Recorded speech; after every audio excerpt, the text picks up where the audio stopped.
To the Batmobile. Let's go. Atomic batteries to power. Turbines to speed. Roger. Ready to move out. Captain America said, you gotta be like me, or you're gonna wind up dead out at the end of your road.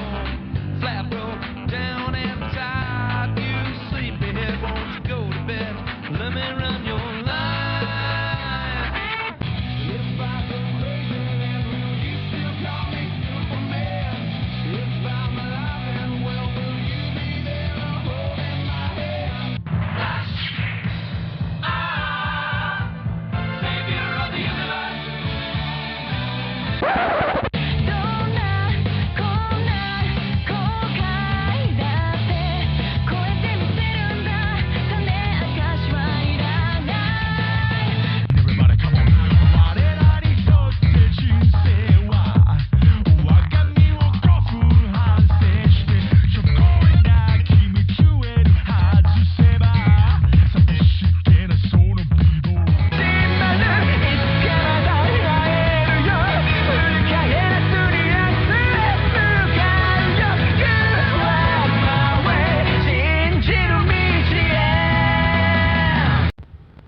I will be flying solo today due to my co-host, Gentleman Snark, being under the area that the ballistic missile that North Korea sent out, and he is MIA at the current moment.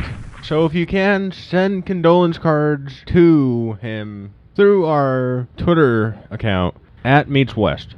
And your reaction to this is most pleasing and will definitely heal the loss here at the Nerd via Taku podcast. Now, anyways, let's begin with the nerd side of things, because we have many things to discuss today, including Indiana Jones, Iron Man being replaced, and Daredevil Season 2. Yes, we will break that all down for you right now. Now, here I go.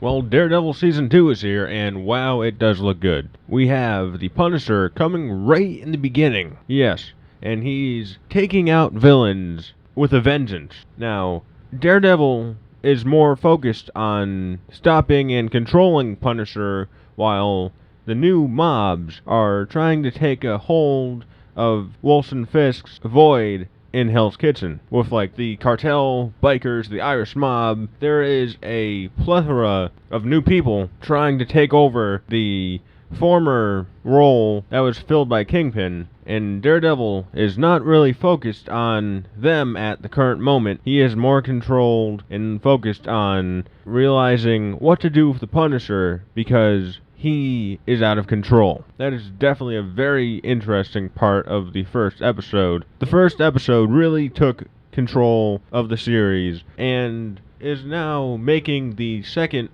season continuation of the first, especially with what was left after the events that unfolded in the season finale.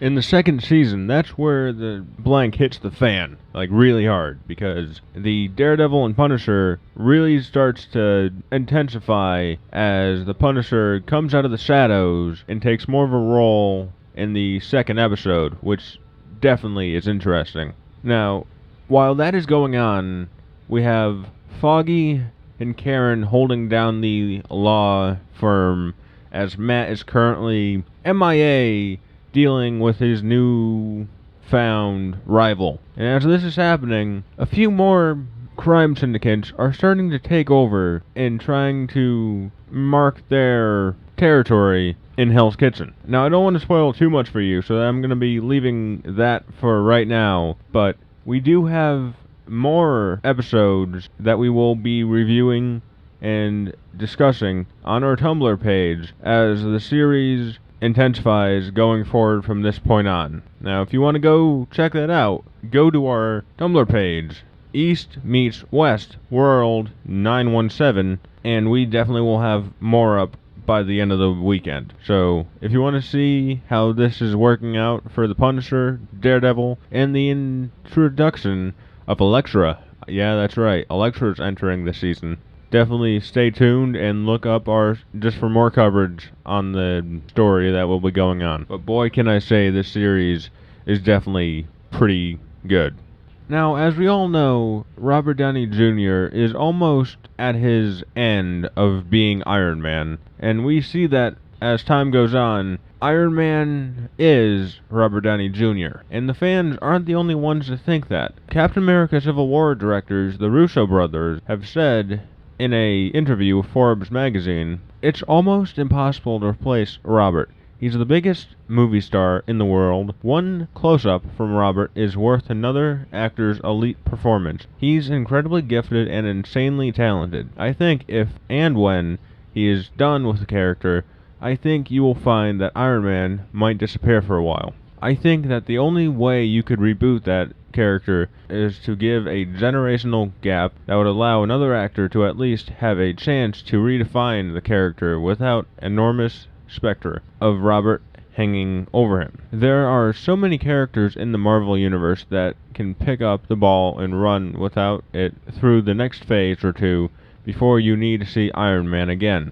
Now, if we don't see Iron Man again, who will we be seeing as time goes on in the MCU? We'll be seeing Iron Patriot take over. I definitely think we might be seeing him. I don't think he'll be taking over the mantle as in the comics, because he just doesn't have the same gravitas as Robert Downey Jr., even though Don Cheadle is definitely very, very good actor. However, we will see how this is going forward in the upcoming movie Captain America Civil War, because I think there's going to be a impactful ending, and we're not sure what's going to happen yet, but even the Russo brothers said the ending is going to be pretty shocking. Now, what that means, if that means a character death or not, we are still not completely sure, but we will see going on if the chance of Iron Man going to be dying in this will happen, although I doubt very highly that it will be him dying instead of Captain America if anyone of importance dies in the upcoming movie. As previously stated in a few of our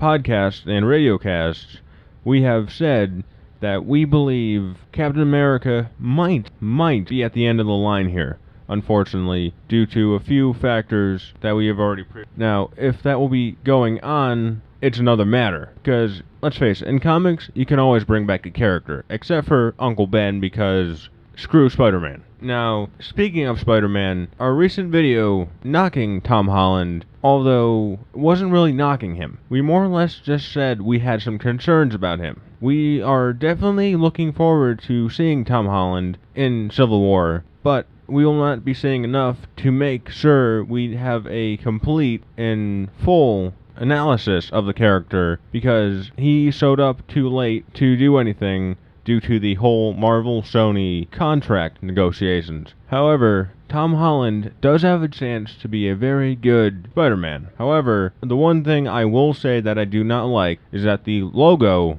can be bigger. But other than that, it very much mirrors the comics, and Spider-Man is definitely one of my favorite characters, as well as many other people, and I think we can all say that we are looking forward to him being in the MCU finally, after a much long-awaited expectation of him being there. Now, some very interesting news about the newest Civil War. No, not the movie. We have another series of comic books coming out in June, written by Brian Bendis, and the artist going to be David Marquez. It's definitely going to be an interesting series, with the new character being introduced, which is a new Inhuman who has the ability to see crimes before they are taking place, and has the power to calculate and outcome the future events with high accuracy. Now, we have the team set, and now on one side we have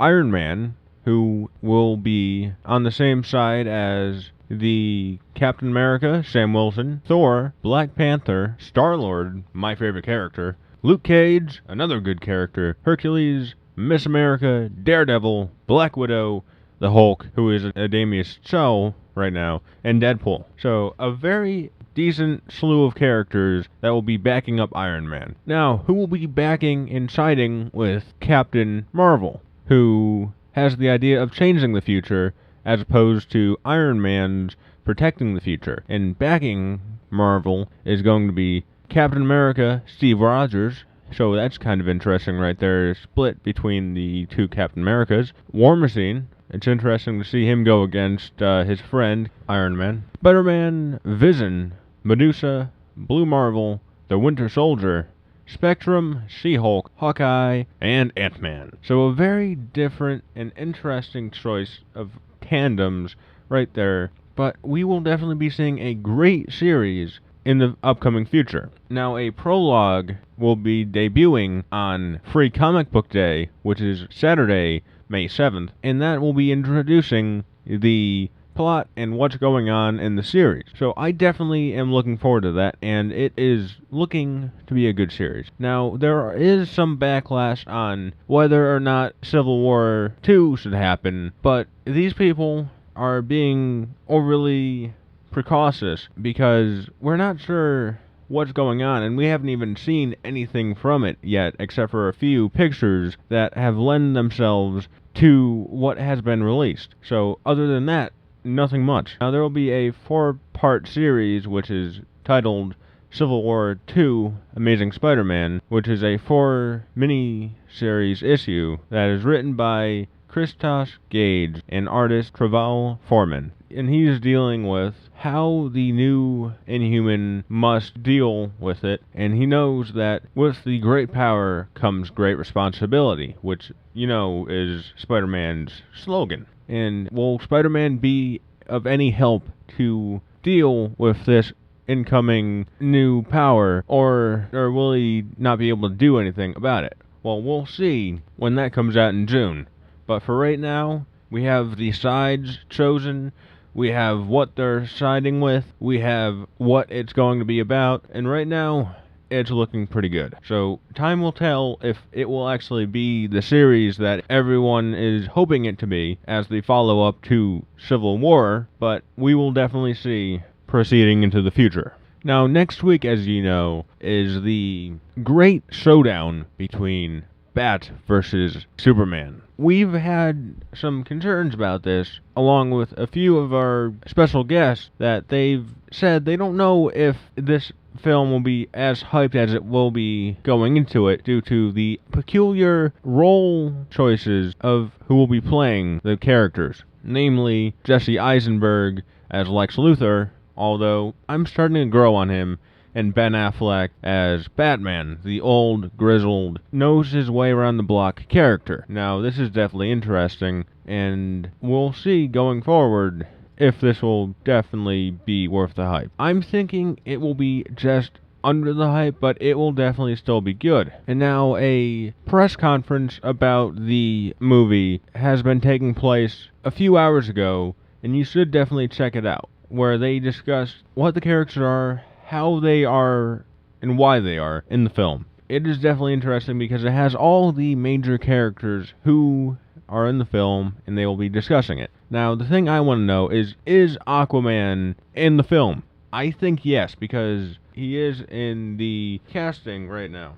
But what will his role be? I don't want it to be just some cameo at the end. I want it to be, we see Jason Momoa in full action as the Aquaman many people have been waiting for a while to see, because he looks pretty good in the attire that is given. And we see from the newest trailer from X-Men Apocalypse that they are bumping up the action with the characters James McAvoy as Charles Xavier, Magneto, Mystique, Beast, and many more. I'm definitely looking forward to newcomers who are new to the series, such as Alexandra Shipp, who plays Storm, Sophia Turner, who is Jean Grey, Ben Hardy, who's Angel, and Cyclops, who is Ty Sheridan, as well as a few other characters like Psylocke and Jubilee. So this is definitely interesting, and this is said to be the conclusion of the trilogy that started with X-Men First Class, that is directed by Bryan Singer, and that film is set to release on May 27th. So that definitely looks pretty good. They're bumping up the action, ending the storyline, and introducing some new characters. What more can you ask for from this series?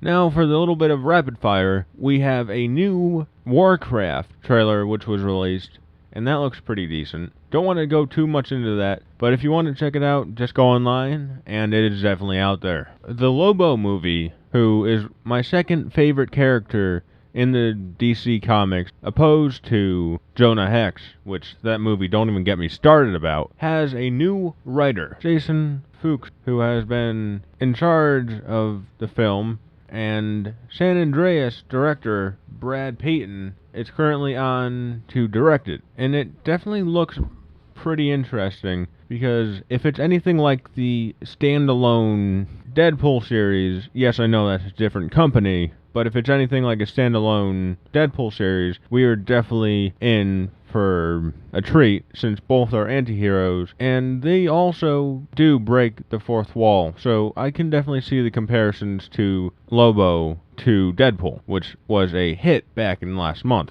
Now, who will be acting as Lobo is still to be tasked, but that is kind of hard. I would see Jason Momoa if he wasn't already tasked as Aquaman. So, who will be being tasked to play him is a discussion for the future, but for right now, look forward to the Lobo movie. We have more images of episode 8, and this is being filmed in Croatia on the sea. So what we'll be seeing on a seaboard voyage, I'm not really sure, but we will definitely be looking forward into that as more pictures come out regarding the film. Although Han Solo is now dead, spoiler alert, although that really shouldn't be that much of a spoiler by now, the young Han Solo shortlist for an upcoming spin-off film now has a short list of characters. The short list includes Alden Ehrechen, Jack Rayner, Taron Egerton from Kingsman, as you might know, Blake Jenner, and Jack O'Connell. So there are definitely some interesting actors to play this. I think Egerton might get it, and I am looking forward to him if he gets it, because that is my current favorite. But if you have another favorite, sound off below. Now, I have to go watch some more Daredevil, but for right now, that's it. Remember, follow us on Twitter at @MeetsWest, on Tumblr at EastMeetsWestWorld917, and our website is Nerd v Otaku currently, and we will definitely be updating that site, and more information will be given to you there for the time being. Now, that's it. Like I said, I gotta go catch some more Daredevil. Until next time, stay classy. And if you see my co-host, Gentleman Snark, anywhere around, we are putting out a missing person search on him, and we are definitely interested to see where he might have gone off to, because his involvement in the show is very important. Until next time, see you later. Hey, this is Flamehawk. I hope you enjoyed our weekly East Meets West podcast. Be sure to catch us every week on Fridays at 4 p.m. to 5 p.m. Eastern Standard Time. I run the American side of things, covering Marvel, DC, Star Wars, and much, much more. And as always, I run the otaku and Japanese side of things, from Shonen Jump into other interesting anime news. Please be sure to like, comment, and subscribe. Your contribution is always appreciated. And remember, folks, stay classy. See ya!